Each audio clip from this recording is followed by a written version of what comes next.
こんにちは。レイラインアーティストの香りえもりです。この動画では、ヒンメリハンドクラフトキットミニの作り方のご説明をいたします。ライ麦の藁は繊細です。製作中に強く糸を引っ張りますと、麦藁が裂けてしまいます。力加減はご調整ください。それでは、事前準備をご説明いたします。まず最初に、藁をレシピに合わせた長さで必要本数切り揃えます。カットが必要なレシピの場合は定規で麦藁を1本先にカットしていきます。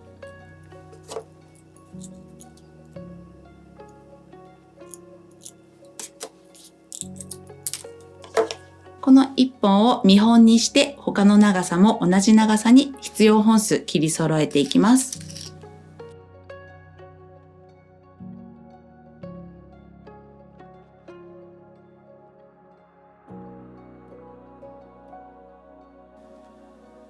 次は糸についてです。糸は1メートルほどでカットし、針に糸を通して製作していきます。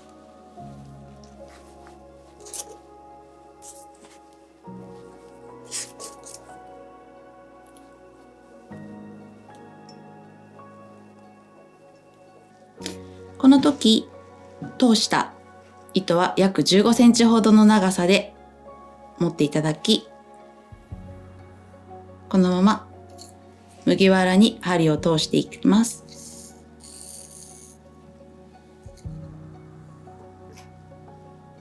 糸が足りなくなってきた場合は、必要な長さ、糸をまたカットをしていただき、糸端と糸端を合わせて結んでいきます。ほどけないことをしっかり確認していただいて、不要な糸端はカットしていきます。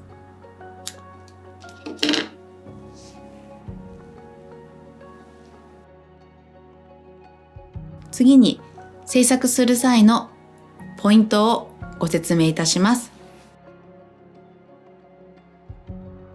最初の肩結びをする場面が出てまいりましたら、糸端を約5センチほど残していただき、このように肩結びをしていきます。一度ですと外れてしまうので、もう一度肩結びをしていきます。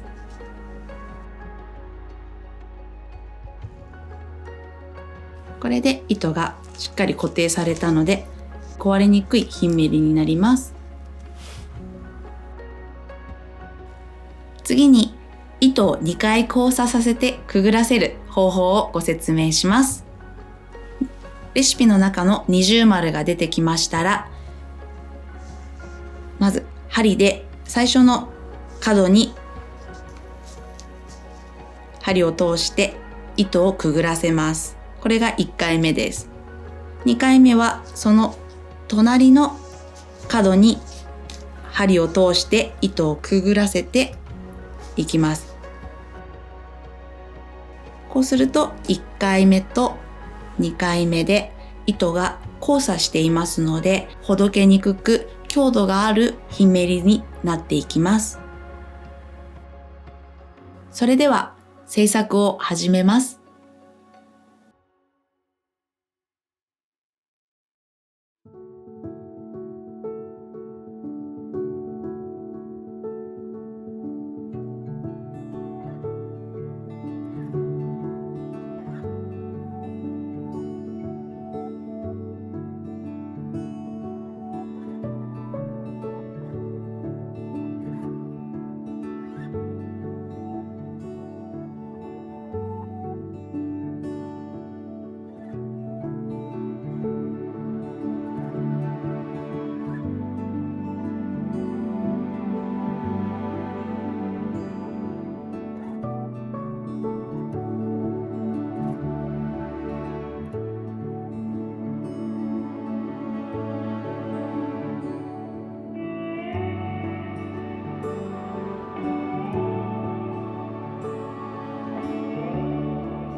す。